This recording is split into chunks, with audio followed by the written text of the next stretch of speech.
Hello दोस्तों, नमस्कार। कैसे हो आप सब दोस्तों? मेरे को बहुत अच्छे से पता है कि अभी आज 12 फरवरी हो चुकी है और 25 फरवरी होने में मात्र और मात्र 12 दिन ही शेष रह चुके हैं। और 12 दिन में भी अगर आज का दिन अपन काट दे और 24 तारीख का दिन अगर अपन सेंटर ढूंढने में निकाल दें दोस्तों, तो अपने पास खरे खरे 10 दिन बचे हुए हैं। 10 दिन मतलब अग्नि परीक्षा एट द रेट 10 डेज। तो दोस्तों आज मेरे साथ में एक रीट के एस्पिरेंट है जिनका नाम तो मैं आपको नहीं बताना चाहता क्योंकि इनकी पहचान गुप्त रखने के लिए इन्होंने कहा है, तो कोई दिक्कत वाली बात नहीं है दोस्तों।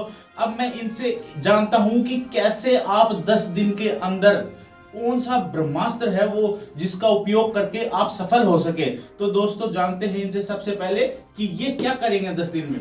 तो हाँ दोस्त, आपका स्वागत है YouTube चैनल पे अपने पे। तो मैं आपसे एक ही सवाल जानना चाहता हूँ कि आप इन 10 दिनों में क्या करने वाले हैं। इस सिलेबस का मैटर बहुत ज़्यादा रहता है। सिलेबस का मैटर ज़्यादा रहता है तो उसमें जो हमारा पुराना सिलेबस है हमारा पढ़ा हुआ है वही दोबारा 10 दिन में 2-4 बार रिवाइज करेंगे। इससे अगर कोई नया सिलेबस पढ़ते हैं तो ना तो याद होगा और ना ही सही ढंग से दोबारा रिवाइज हो पाएगा। इससे जो पुराना पढ़ा है उसी को पढ़ेंगे।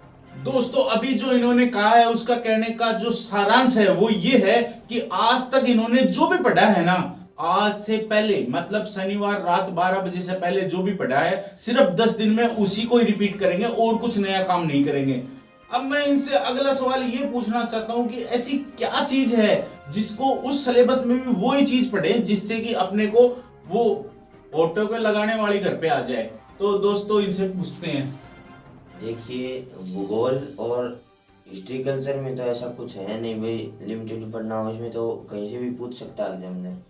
और जो हमारा राजस्थान सामान्य ज्ञान है उसमें प्रत्येक टॉपिक के ऊपरी ऊपरी 10 लाइन मतलब 10 लाइन जो आपको इम्पोर्टेंट लगे वही पढ़ लो, बस उसमें से आ जाएगा क्वेश्चन। और करंट का जो मैटर रहता है, करंट का मैटर आज से अगर 1 घंटा भी दें करंट के 5 क्वेश्चन आएंगे। 5 में से 5 तो किसी के होने नहीं, बाकी जो कई समय पहले से लगा हुआ उसके 4 सही हो जाएंगे और जो अभी पढ़ता है 10 दिन में उसके 3 क्वेश्चन होने की संभावना है। दोस्तों तो कहने का मतलब ये है इनका एक्चुअल में इनका माइक खराब हो रहा है तो आवाज थोड़ी कम आ रही है, कोई दिक्कत वाली बात नहीं है। मैं आपको बता दूंगा इन्होंने क्या कहा। इन्होंने दोस्तों ये कहा है कि हिस्ट्री और ज्योग्राफी है वो तो देखो जितनी आपको याद हो गई, जो यहाँ सेट है वो सेट है, नई चीज बिल्कुल टच नहीं करनी है। लेकिन जैसे अपने कला साहित्य संस्कृति इनके कुछ सवाल हैं, जैसे अपनी संस्कृति हो गई, अपने गीत हो गए, ये दोस्तों कॉमन चीजें हैं जो अपन इजीली याद कर सकते हैं और नॉर्मली अपन आम बोलचाल में भी इनका उपयोग करते हैं। तो सबसे पहले आप ये पढ़ सकते हैं। दूसरा इन्होंने कहा है कि करंट का जो मैटर है ना उसको अगर आप रोज के 15 मिनट भी देते हो तो 10 दिन के अंदर आपके 5% एकदम ओके है, इसमें कोई समस्या वाली बात नहीं है।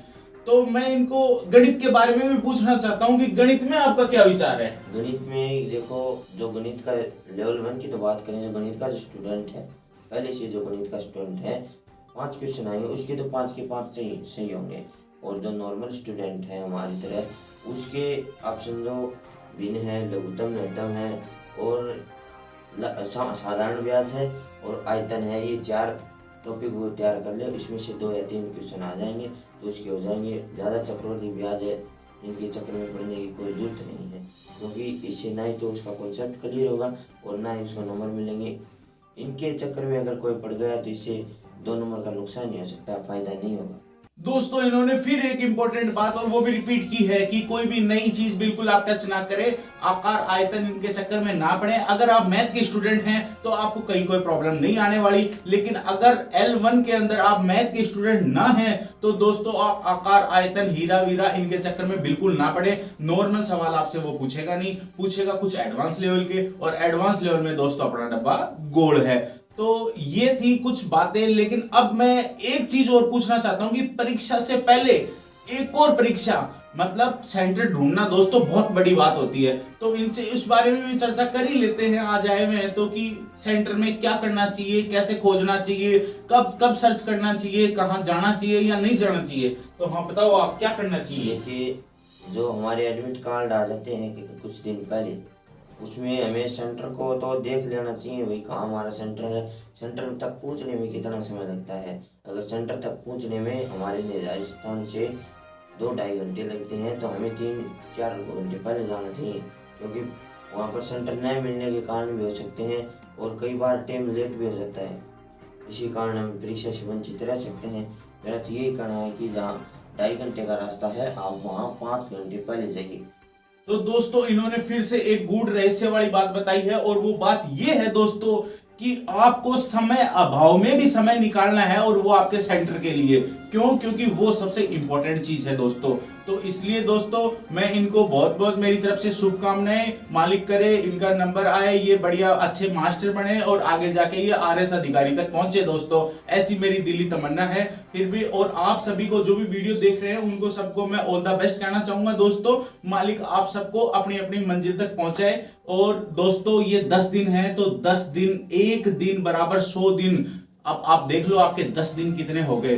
जितने एक 100 की गड्डी में नोट होते हैं ना तो दोस्तों मेरे हिसाब से उतने दिन हो गए। अब आपको खर्च करने हैं, आप इनको कैसे खर्च कर रहे हो? या तो दोस्तों आप इनको खर्च कर दो गुड वे में, अनोदर तो आपको पता ही है जो अपना आज तक करते आ रहे हैं। तो दोस्तों खुश रहें, मस्त रहें, स्वस्थ रहें, अपना ख्याल रखें। जय हिंद, जय भारत दोस्तों।